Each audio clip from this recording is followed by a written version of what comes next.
소중한 나 무한행복.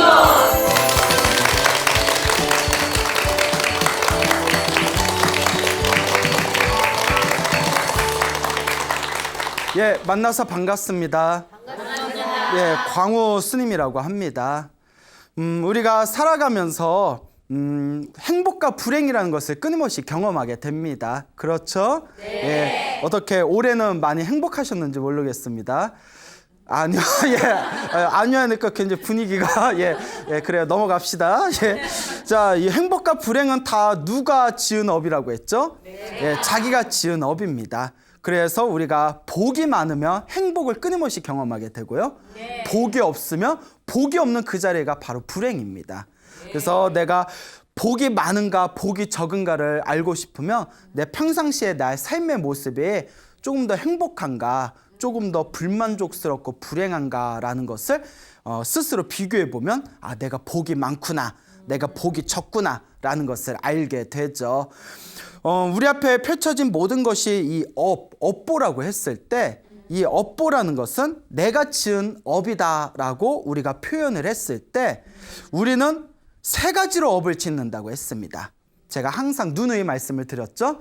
그래서 머나먼 과거 전생에서부터 항상 몸과 입과 생각으로, 몸과 말과 생각, 이 세 가지로 업을 짓는 것이죠.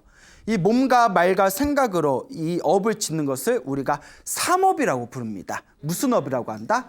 삼업. 그래서 몸으로 지은 업과 입으로 지은 업과 생각으로 지은 이 업들이 좋은 의도로 지었을 때는 선업이 되는 거고, 선업은 우리가 복으로 바뀌게 되죠.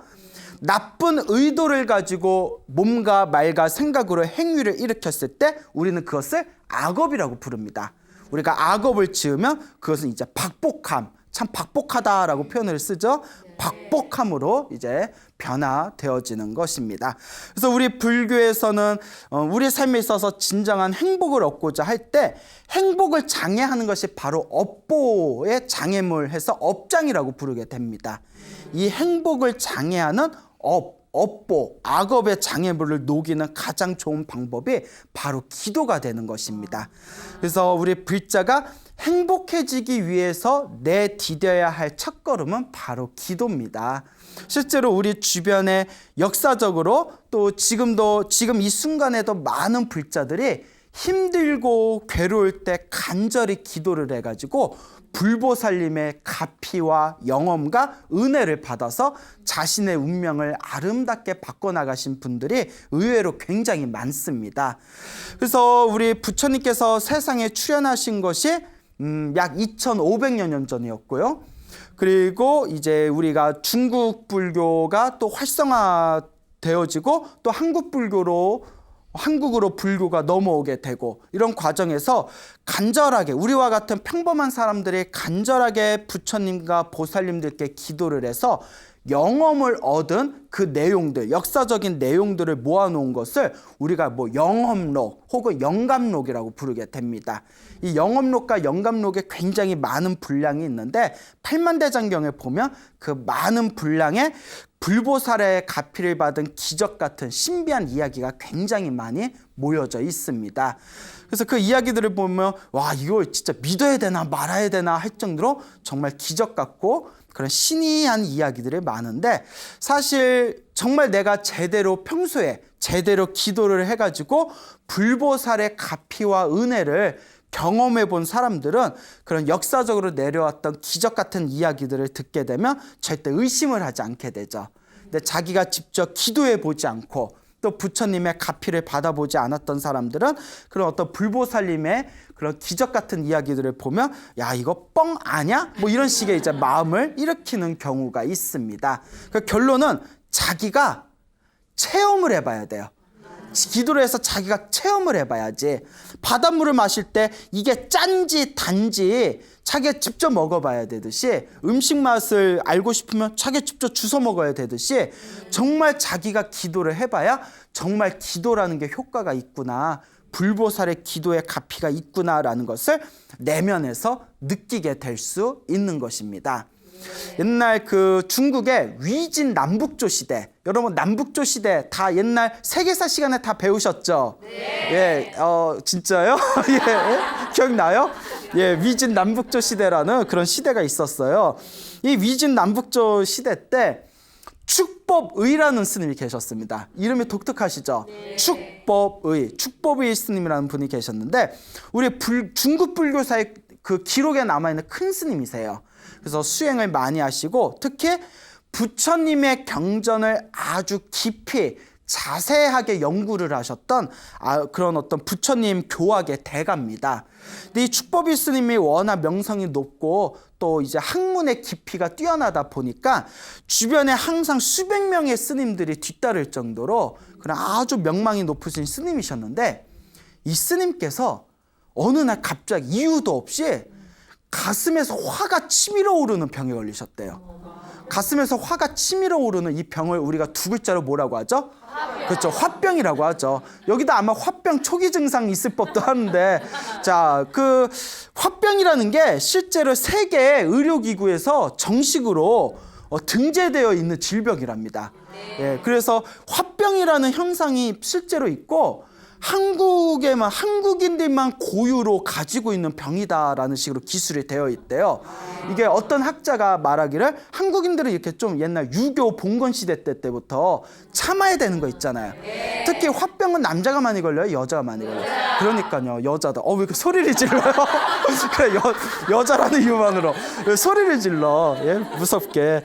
그래서 여성들이 이제 굉장히 화병이 많다 하는데 화병이 굉장히 고치기가 힘든다고 합니다. 이제 고치기가 힘들어요. 근데 화병 고치는 제일 좋은 방법 중에 하나가 예전에도 몇 번 언급을 했는데 절입니다. 절이 굉장히 좋아요. 실제로 과학적으로도 증명이 됐는데 몸에 이렇게 이제 그 몸의 신체 스캔을 했을 때 가슴하고 머리에 화가 뜨거운 화기운이 있으면 그 스캔을 할 때 머리하고 이제 가슴 얼굴 부위는 시뻘겋게 이렇게 찍힌답니다. 근데 108배를 딱 하고 나서 다시 찍으면 머리하고 가슴에 있는 빨간 부분이 밑으로 싹 내려가고 파랗게 바뀌어 있는 거, 시원하게 바뀌어 있는 걸 발견하게 된답니다. 그래서 절이 화병이 굉장히 좋습니다. 그래서 주변에도 가슴 답답하거나 막 화병이 있으신 분들이 꾸준하게 절을 해가지고 몸의 큰 건강을 되찾은 이야기가 우리 불자들 주변에 그런 이야기가 굉장히 많습니다. 자, 어쨌거나 이 스님이 축법의 스님이 가슴에서 걷잡을 수 없는 화가 치밀어 오르는 화병에 걸리셨는데 아마 전생에 업병이었나 봐요. 이유도 없이 그 큰 스님이 갑자기 화가 치밀어 오르는 병에 걸리니까 이 불기운에 자꾸 가슴이 뜨거운 기운이 느껴지니까 하루가 지나고 이틀이 지나고 몇 날 며칠이 지나니까 이제 몸이 굉장히 이제 쇠약해져 버렸답니다. 그래서 이러다 내가 큰일 나겠다 싶어가지고 그 온갖 약도 먹고 용한 의사들도 만나봤지만 도저히 치료가 될 기미가 없더래요. 그래서 우리 불교에서는 이번 생에 질병, 큰 병에 걸리는 이유가 크게 두 가지가 있다고 합니다. 첫째가 이번 생에 관리를 잘 못해서 뭐 그런 거 있잖아요. 뭐 담배를 너무 많이 폈다든가 술을 너무 많이 마셨다든가 뭐 좋지 못한 음식을 많이 섭취했다든가 뭐 몸에 너무 무리를 했다든가 이번 생에 관리를 잘 못해서 생기는 병이 있고요. 전생에서 넘어온 병이 있답니다. 전생의 업병이라고 하죠. 전생에서 넘어온 병이 있고 또 불교에서는 이번 생에 살생을 많이 하면 무엇을 많이 하면? 살생. 살아있는 생명을 많이 죽이면 다음 생, 다다음 생 항상 몸에 병이 많거나 단명하는 업보를 받는답니다. 그러니까 여러분들도 이렇게 몸에 좀 평소에 병이 많거나 병고 때문에 고생하시는 분들이 있다면 첫 번째가 이번 생에 내가 관리를 잘 못했는지 한번 의심해 보시고 관리를 잘한 것 같은데도 계속 몸이 처지고 힘들고 괴로우신 분들이 있다면 아이고 내가 전생에 좀 업병이 있나 보다. 전생에서 넘어온 업병이 있나 보구나. 이렇게 의심해 볼 필요가 있습니다. 그 업병을 녹이는 가장 좋은 방법이 무엇일까요? 기도죠. 기도 플러스 하나가 더 있습니다. 옛날부터 제가 말씀드렸죠. 이번 생에 병고가 많은 거는 전생에 무슨 업을 많이 져서 그렇다? 살생업이 많아서 그렇다. 그러니까 살생의 반대가 뭘까요? 그렇죠. 이거 똑똑하시나? 예, 방생. 예, 방생이라. 오랜만에 뵙는 것 같아요. 갑자기 오랜만에 갑자기 생각나네. 오랜만에 뵙는 것 같네.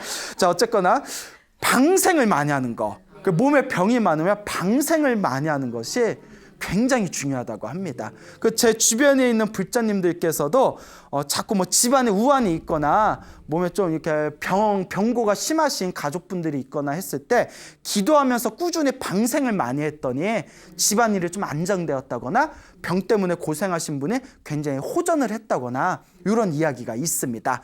또 방생하라고 했더니 무슨 뭐 베스 뭐 이런 거 있잖아요. 뭐 황소개구리 뭐 붉은기 거북이 이런 외래 어류 어종 같은 거 그런 거 방생하면 돼요, 안 돼요?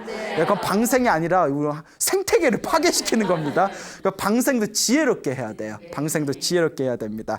자, 어쨌거나 이 기도하고 방생하는 게 굉장히 중요하다고 합니다. 그래서 이 축법이 스님이 내 전생에 넘어온 업병인가 보다. 그래서 이제 관세음보살님께 간절하게 기도를 올렸답니다. 그래서 간절하게 관세음보살님 부디 저에게 가피를 내려주십시오. 간절하게 기도를 올렸대요. 간혹 제가 주변 분들한테 기도를 좀 많이 하십시오 이렇게 말씀을 드리면 의외로 절에 다니시는 분들 중에서도 스님 기도를 어떻게 해야 되는지 모르겠어요 이런 분들이 굉장히 많아요. 예, 그럴 때마다 제가 항상 소나무를 통해서 많이 말씀을 드렸던 것 같은데 항상 근데 막상 기도를 하려면 어떻게 해야 되는지 모르겠습니다라는 말씀을 많이 하시더라고요. 기도는 무슨 기도를 하든 하나를 딱 정하고 꾸준히 집중하는 게 기도입니다. 예를 들어서 나는 관세음보살 기도를 하겠다 하면 아침에 눈을 뜨면 저녁에 잠들 때까지 최대한 관세음보살을 놓치지 않는 거예요.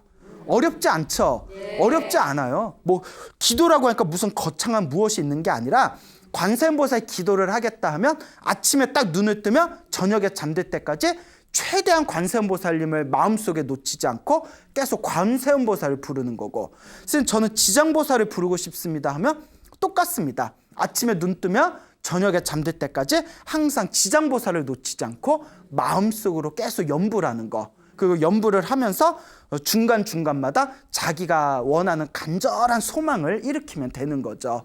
어쨌거나 축법이 스님도 그렇게 몇 날 며칠 동안 쉬지 않고 계속 관세음보살을 불렀답니다. 관세음보살님, 제가 전생에 업이 두꺼워서 갑자기 가슴에서 화가 치밀어 오는 병에 걸렸나 봅니다. 저에게 가피를 내려주십시오 하고 한결같이 기도를 올렸을 때, 근데 우리가 기도를 할 때 여러 번 말씀드렸죠. 전생에 지어놓은 복이 많으면 기도의 효과를 좀 어떻게 하고? 빨리 보고. 전생에 지어놓은 복이 없으면 이번 생에 기도를 좀 열심히 한 것 같아도 효과를 더디게 본다. 그러니까 결국 자기가 지은 복대로 사는 거예요. 근데 이 축법이 스님은 전생에서도 얼마나 수행을 많이 하셨겠어요. 간절하게 기도를 하다가 몇 날 며칠이 지난 뒤에 어느 날 꿈을 꾸게 됩니다. 기도를 하다 보면 그런 어떤 신령스러운 어떤 길몽이 있거든요. 물론 너무 꿈에 집착하면 안 돼요. 꿈에 집착하면 안 되지만 기도하다 보면 그런 어떤 가피가 담겨있는 아주 그런 수승한 꿈을 꾸게 되는데, 이 축법이 스님께서 다 꿈에 들었는데 웬 남자가 쓱 들어오더래요. 남자가 쓱 들어오더니 축법이 스님이 누워있는데 배를 쑥 칼로 갈라버리더래요. 근데 이런 꿈을 꾸신 분들이 많아요. 제가 알고 있는 뭐 비구니 스님, 누구 스님 하시는 분들도 뭐 너무나 몸이 안 좋았을 때 기도를 열심히 했더니 꿈에 뭐 의사나 뭐 누가 나타나가지고 자기 배를 갈라가지고 뭐 뱃속을 깨끗하게 닦아주었다, 이런 꿈을 꾸신 분들이 제 주변에도 많습니다. 일종의 꿈의 패턴인가 봐요.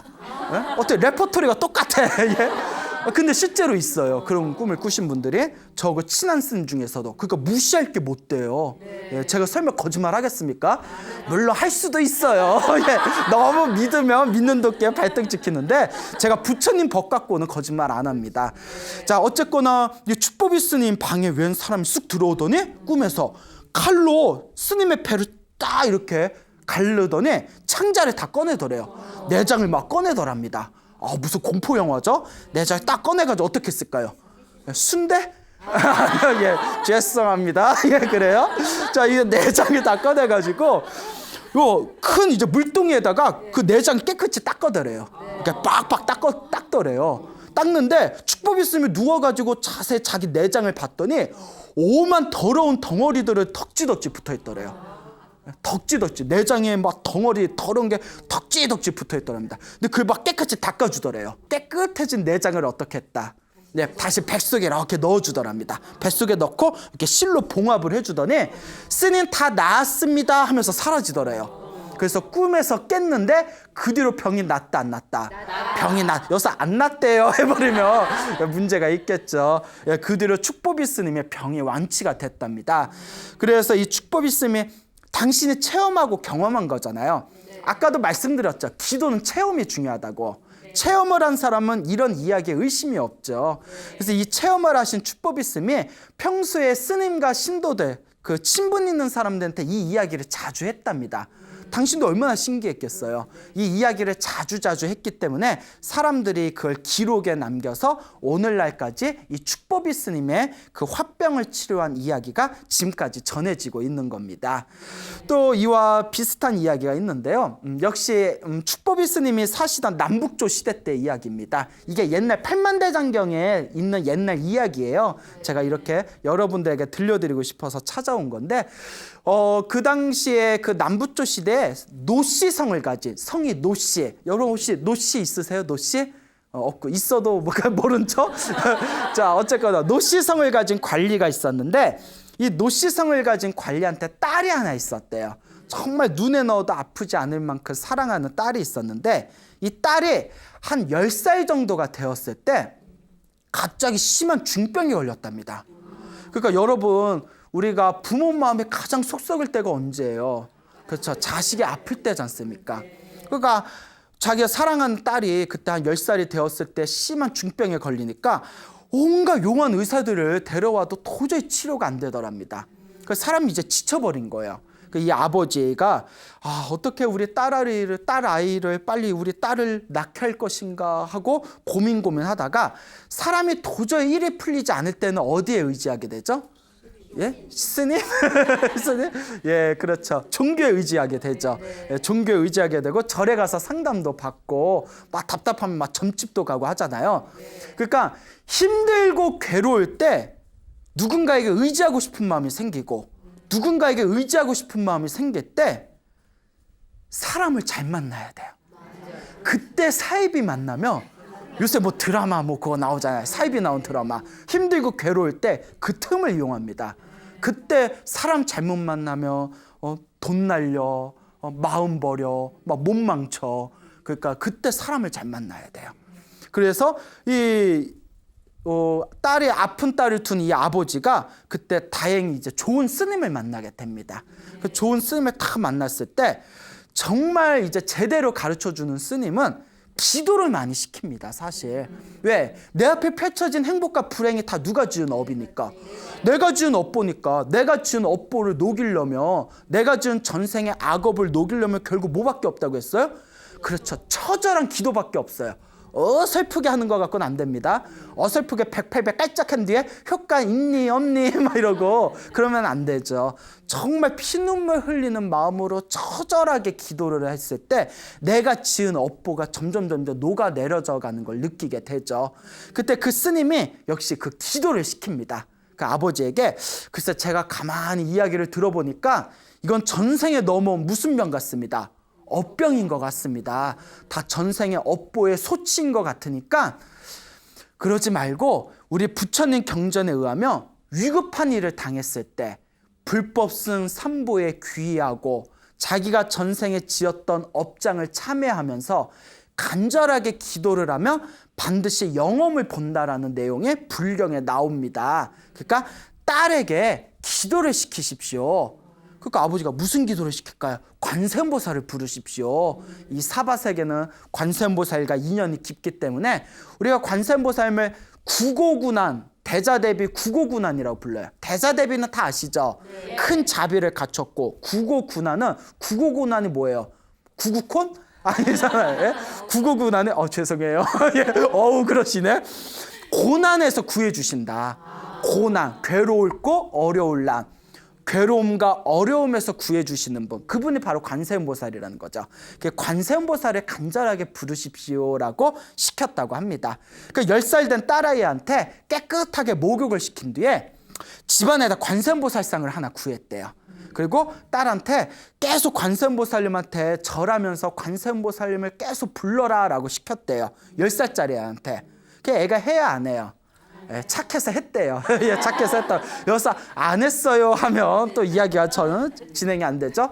근데 여러분, 옛날부터 큰 스님들도 그런 말씀을 하셨고 저도 어렸을 때 경험이 있긴 한데, 어렸을 때 어린아이가 어렸을 때 기도를 하면 기도발이 엄청 빠르답니다. 왜 그럴까요? 그렇죠. 순수하기 때문에. 애들은 의심이 없어요. 애들은 의심이 없어요. 예? 그러니까 제 예전에 그 태극권을 가르치던 선생님이 계셨어요. 이 태극권을 가르치던 선생님이 이렇게 태극권 깊은 경지에 가려면 그 내공법이 있대요. 그 내공법 중에 하나가 내 몸을 허공과 같이 지워버리라고 상상을 하는 거래요. 내 몸을 허공과 같이 지워버리라고 상상을 하면, 여러분 이렇게 만약에 눈 감고 내 몸을 허공과 같이 지워버린다 이렇게 상상을 하면 지워져요, 안 지워져요? 안 지워지죠. 이렇게 내 몸은 허공과 같이 지워진다 이렇게 있다가 개뿔 지워지게 막 이러잖아요. 막 모기만 날라오고 그러지 않습니까? 근데 애들은 유치원이나 초등학교 저학년 애들한테 딱 앉혀놓고 그 태극권 선생이 네 몸이 지우개로 다 지워졌다고 상상해봐 하고 앉혀놓으면 갑자기 선생님 제 몸이 사라졌어요 이런데요. 애들은 순수하니까 그냥 믿고 바로 들어간다는 거예요. 예, 그게 굉장히 중요합니다. 그러니까 이 아이가 아버지가 시켰으니까 요분이 관세음보살님이시다. 이 관세음보살님한테 네가 열심히 기도하면 네 몸이 다 나을 거다. 관세음보살님을 믿고 기도하라 하니까 10살짜리니까 딱 믿을 거 아니에요. 그러니까 관세음보살님 저 좀 치료해 주세요 하면서 그 고사리 같은 앳된 손으로 계속 절을 하면서 기도를 올렸대요. 하염없이 절하고 기도 올리고 절하고 기도를 올렸는데 그 며칠이 지났을 때 밤에 그 부부가 아버지하고 엄마가 자고 있는데 그 딸이 갑자기 쑥 들어오더래요. 들어오더니 아버지 어머니, 그러니까 왜 그래 어디 아파 했더니 이상한 꿈을 꿔가지고 꿈에 놀래서 왔어요 이러는 거예요. 그 무슨 꿈을 꿨냐 이러니까 꿈을 꿨는데 황금으로 된 불상이 나타나더니 제 몸을 이렇게 막 만져주는 꿈을 꿨어요 이러는 거예요. 그 황금 불상이 나타나서 제 몸을 막 이렇게 만져줬는데 너무나 생생해서 꿈에서 깼습니다 하니까 그때 아버지가 야, 네가 낫겠구나. 그 부처님께서 너를 치료해 주신 거다 했는데 아니나 다를까 그 꿈을 꾸고 나서 며칠이 지난 뒤에 그 딸아이의 그 어떤 의사도 치료할 수 없었던 딸아이의 중병이 완전히 치료가 되었다라는 이야기가 전해지고 있습니다. 그러니까 이 어린 나이에 부처님의 은혜를 받았으니 아이가 얼마나 감동을 받았겠어요. 그러니까 이 딸아이가 그렇게 10살이었을 때 자기 몸이 다 치료가 되고 나서 툭 하면 부모님한테 저는 크면 머리 깎고 출가할래요. 크면 머리 깎고 출가할래요. 노래를 불렀답니다.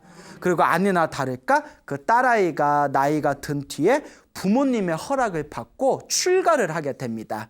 출가를 해서 받은 법명이 현조라고 합니다. 그래서 이 이야기가 현조 비구니 스님의 이야기다 해가지고 이 현조 비구니 스님이 머리를 깎고 출가한 뒤에도 내가 원래 10살 때 죽었어야 할 목숨인데 부처님 덕분에 내 명이 길어졌으니 내가 부처님의 은혜를 열심히 갚겠다 해가지고 열심히 평생 동안 수행하면서 항상 법화경 공부를 열심히 하셨다라는 내용이 지금까지 전해지고 있습니다. 이와 같이 기도라는 것은 우리에게 놀라운 기적을 선사하는구나라는 것을 여러분들이 한번 명심하시길 바랍니다.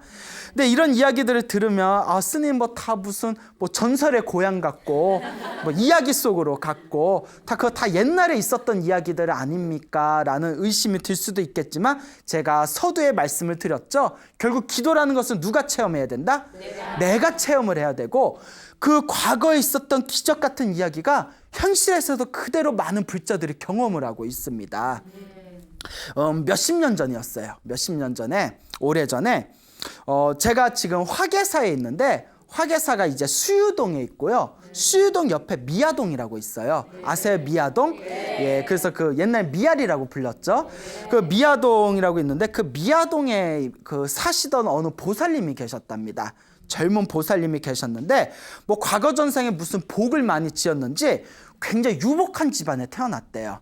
그 여러분들 우리가 그 좋은 집안에 태어나는 것도 전생의 복이죠. 예, 그래서 뭐 우리가 흔히 뭐 건물주, 금수저 이러잖아요. 그 누가 넌 다음 생에 무엇으로 태어나고 싶니 했더니 전 다 필요 없고 건물주 아들로 태어나고 싶어요. 뭐 그런 농담, 그런 어떻게 보면 좀 씁쓸한 농담이죠. 예, 자 그런데 그런 뭐 농담이 있을 정도로 그래서 이제 유복한 집안에 태어났고 또 전생에 복이 있었는지 좋은 남편 만나고 좋은 배우자를 만나는 것도 복입니다. 그래서 우리 불교에서는 전생에 바람을 많이 피면 이번 생에 화목하지 못한 가정을 만난다. 또 전생에 내 가정에 충실한 삶을 살았던 사람은 이번 생에도 화목하고 마음에 맞는 배우자를 만나게 된다. 화목한 가정을 꾸리게 된다라는 그런 이야기가 나오고 있습니다. 자, 그래서 좋은 남편도 만나고 착실한 아이도 낳고 모든 게 부족함이 없었대요. 근데 역시 전생에 복은 많이 지은 가운데에서도 전생에 어떤 업병이 있었는지 갑자기 입이 헐기 시작하더래요. 입안이 허는 병에 걸렸대요. 처음에는 아무렇지도 않게 생각해서 뭐 항생제도 먹고 약도 먹고 병원에도 다녔겠죠. 그런데 점점 입안에 허는 병이 심해지더니 나중에는 도저히 음식을 먹을 수가 없을 정도가 됐대요. 너무 심해져가지고 온갖 병원을 다 다녀도 치료가 안 돼서 나중에 누가 뭐 한의학적으로 위장에 뭐 열이 차면 입안이 헌다. 위장이 나빠서 입안에 허는 거다라는 얘기를 듣고 비싼 보약도 먹고 침도 맞고 치료도 받았지만 역시 효과가 없었더랍니다. 그래서 나중에 어떤 지경까지 일어나냐면 물도 마실 수가 없고 그 물을 말 때마다 막 온 입안에 다 헐어서 따끔따끔한 거야. 아예 말을 할 수가 없을 정도가 됐대요. 혀를 움직일 수가 없을 정도가 됐대요. 얼마나 힘들었겠어요. 생각만 해도 힘들죠. 생각만 해도 괴롭습니다. 이분이 아까도 말씀드렸지만 사람이 위급한 일이 생기면 역시 무엇에 의지하고 싶은 생각이 든다?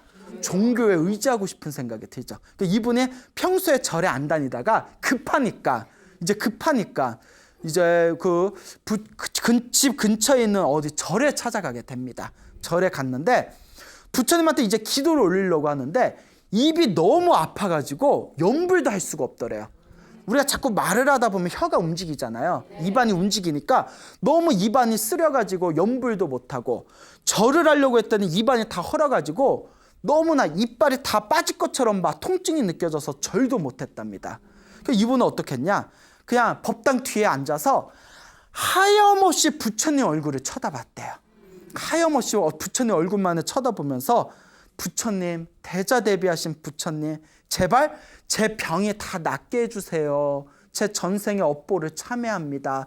제 입안의 병이 다 낫게 해주세요라고 간절하게 속으로 빌면서 하염없이 부처님 얼굴만 쳐다봤답니다. 그렇게 일주일이 지나고 한 달이 지나고 그렇게 몇 개월이 지났대요. 그 몇 개월 동안 하루도 안 빠지고 법당에 가서 하루 종일 앉아서 누구 얼굴만 쳐다봤다. 부처님 얼굴만 쳐다봤어요. 나중에는 그 부처님 얼굴을 이렇게 자세히 봤대요. 뚫어졌나 안 뚫어졌나 하도 자세히 봐가지고 하도 이렇게 부처님 얼굴만 보니까 그러니까 뚫어질 정도로 그냥 부처님 얼굴만 바라봤는데 그렇게 몇 개월 동안 기도를 했는데 자 이게 중요한 겁니다. 우리 중생들은 마음이 급해요. 그렇죠. 또 뭘 하면 효과를 빨리 보고 싶어요. 그리고 한국인들이 유독 그런 기질들이 있어요. 그러니까 사람들이 기도를 하다 보면 그냥 몇 날 며칠 정도 하고 나서 효과 없으면 영험 없나 보다 하는데 그분은 그냥 아무런 효과가 없어도 그냥 몇 개월 동안 몇 날 며칠이 아니라 정말 몇 개월 동안을 하염없이 부처님을 바라보면서 매일매일 기도를 올렸던 거예요. 우리가 기도를 하려면 몇 개월 이상 몇 년을 한다는 마음은 있어야 됩니다. 꾸준히 해야지. 우리가 과거 전생에서부터 몸으로 지은 업보, 입으로 지은 업보, 생각으로 지은 업보를 다 합치면 얼마나 그 업보들이 크고 많겠습니까? 그 내가 지었던 내 불행을 야기시키는 내 전생에 지었던 업보를 이번 생에 기도로 푸는데 기도 깔짝 해놓고 효과가 있니 없니 한다면 그것은 진정한 불자의 태도가 아니다. 기도는 꾸준히 하고 마치 적금을 준비하듯이. 무엇을 준비하듯이? 적금. 여러분 적금 한 2달, 3달 부어놓고 은행 찾으러 가면 은행원이 뭐라고 하겠어요? 예? 고객님 장난쳐요? 막 이러지 않겠어요? 그렇으니까 적금을 붓는 마음으로, 적금 볼 때 우리가 막 3년, 5년, 10년 이렇게 붓지 않습니까? 기도하고 복 짓는 것도 3년, 5년, 10년을 붓는 마음으로 닦아나가야 된다는 거예요. 무슨 말인지 알겠죠? 그러니까 몇 개월을 하염없이 부처님을 바라보면서 하염없이 기도를 하는데, 어느 날도 이제 법당에 가가지고 또 뒤에 앉아서 부처님 얼굴만 하염없이 바라봤대요. 그리고 부처님 도와주세요, 도와주세요 하는데 갑자기 부처님이 이렇게 자리에서 쓱 일어나더래요. 말이 돼? 부처님이 나무로 만든 이렇게 금치를 한 부처님이 자기를 이렇게 보더니 빙긋 웃으면서 자리에서 이렇게 일어나더래요. 그러니까 이거 보살님도 놀래가지고 이렇게 거 아니에요? 그러더니 부처님 앞에 보면 닭인물이 있잖아요. 부처님이 그 닭인물에 찻잔에다가 손수 부으시더니 자기 앞으로 걸어오더래요. 뚜벅뚜벅 걸어오더래요. 이런 거 사진을 좀 찍어놔야 되는데 세상에 이럴 수가. 걸어오더니 그 닭인물에 담겨져 있던 그 찻잔을 주면서, 아이야 이걸 마셔라. 그 마시려고 이렇게 딱 받았더니, 떨리는 손 딱 받았더니 그냥 삼키지 말고 입에 넣은 뒤에 입안에서 우물우물 하다가 한참 동안 우물우물하다가 삼켜라 하고 자상하게 일러주더래요. 가글이라고 하죠. 자, 그래서 이제 물을, 찻잔에 있는 물을 부처님이 주신 걸 딱 입안에 넣고 입에다가 우물우물거리다가 딱 삼켰는데, 삼키고 나서 눈을 딱 떴더니 뭐였어요? 꿈이었어요. 그렇죠. 설마 실제로 나무로 만든 부처님이 벌떡 일어났겠어요? 그러니까 꿈이었던 거예요. 꿈인데 입안에 그 환한 그런 어떤 향기와 물을 마셨을 때 속이 시원한 느낌이 생생하더랍니다. 그때 자기도 모르게 마음으로 확신이 들었대요. 내 병이 낫겠구나. 마음에서 확신이 들더랍니다. 그리고 그 꿈을 꾸고 난 뒤부터 점점 입안에 헐었던 그 상처가 점점 아물어지더니 나중에는 완전히 흔적도 없이 완치가 되었답니다. 그래서 이 미아동에 사시던 이 불자님이, 이 보살님이 이걸 경험하고 나서 기도는 무엇이 중요하다고 했죠? 체험이 중요하다. 체험이 중요하다. 그렇기 때문에 실제로 이걸 체험하신 그 미아동의 보살님이 그 뒤로는 아주 독실한 불자가 되었다고 합니다. 자, 그러니까 또 우리가 이런 것들을 우리가 들으면서 우리 주변에도 실제로 이와 같이 내가 열심히 기도하면 경험하고 체험하시는 분들이 굉장히 많구나. 그러니까 한 번, 2번 기도한 걸로 만족하지 말고 그냥 뭐 1달, 2달 기도한 걸로 절대 스스로 충분했다 생각하지 말고, 기도는 내가 밥을 먹듯이, 여러분 하루에 한 끼라도 안 먹으면 속이 허하잖아요. 근데 밥은 먹을 줄 아는데 왜 기도를 꾸준히 할 줄은 모르는가? 무엇이 두꺼워서 그래요? 업장이 두꺼워서 그래요. 이렇게 다 아는데 근데 그게 잘 안 되는 게 바로 업보라는 거예요. 그래서 이렇게 꾸준히 기도를 하신다면 여러분들의 삶의 에너지가 행복한 에너지로 바뀌게 될 것이다. 여러분들이 꼭 명심하시길 바랍니다. 알겠죠? 네. 자, 그래서 이제 마지막으로 몇십 년 전에 있었던 아주 그런 감동스러운 기도가피에 대한 이야기를 전해드릴까 합니다. 아주 오랜 옛날에 그 6.25가 터지기 전의 일이었어요. 그러니까 한참 몇십 년 되는 거죠. 그 평생을 그 절에만 다니셨던 어느 노보살님이 계셨는데, 이 노보살님께서 당신이 젊었을 때 경험하셨던 기도가피에 대한 이야기입니다. 아마 그 노보살님 지금은 세상을 떠나셨을 거예요. 워낙 연세가 많으셔서. 이분이 그 6.25 전에 31살이었을 때, 지금으로 치면 완전 그 어린 나이, 아가씨죠. 요새 31살이면 아가씨 아닙니까? 아가씨? 네. 예, 표정이 좀 어색한데? 예? 찔리지 않아요? 예. 자, 31살이면 지금 완전 아가씨죠. 완전 젊은 나이인데, 그 당시에 그 31살이었을 때 아이를 셋을 낳고 남편이 세상을 일찍 떠났답니다. 31살에. 이걸 우리가 전문 용어로 뭐라고 하죠? 어쩜 그렇게 잘 알아요? 청산과부라고 하죠. 맞아요. 과부죠. 31살에 과부면 그렇잖아요. 너무나 억울하죠. 또 옛날에는 재혼하는 것도 막 너무 막 부끄럽게 생각했잖아요. 그 부끄러울 일이 아닌데. 근데 이제 청산과부가 됐는데 하필이면 그 설상가상이라고 몸에 극심한 병고에 이제 시달리게 됩니다. 근데 얼마나 심각했냐면 그냥 늑막염이 생기고 복막염이 생기고 번져 나중에 폐결핵이 생겨버리고 그 당시에 늑막염, 복막염, 폐결핵 셋 중에 하나만 걸려도 죽을 목숨이라고 했대요. 합병증에 걸려버렸대요. 근데 집안이 빵빵했는지 근데 당시에 그 유명한 그 의사들을 모셔왔는데도 의사들 다 혀를 내두르면서 치료가 안 된다고. 그러니까 도저히 이제 방법이 없는 거예요. 그래서 이 보살님께서 31살에 아이들 셋을 남겨두고 내가 이렇게 세상을 떠나게 되었구나. 시부모님, 자상하신 시부모님, 자기를 사랑해주는 친정 부모님, 다들 이제 부모님들 이 세상에 남겨두고 내가 또 먼저 세상을 떠나게 되었구나. 이러면서 하루하루를 눈물로 하루하루를 보냈답니다.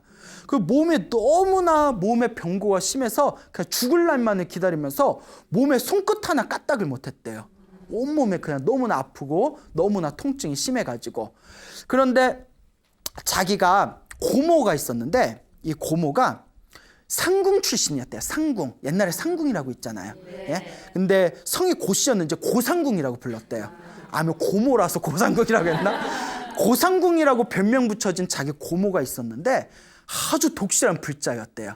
옛날에는 그 상궁하고 왕실에서 그 왕족들이 불법을 열심히 믿었답니다. 특히 상궁들이. 그래서 조선시대 때 숭유 억불 속에서 불교가 이렇게 지금까지 버틸 수 있었던 게 왕실에 있는 상궁들이 굉장히 재정적으로 후원을 많이 해줬다라는 그런 기록이 있거든요.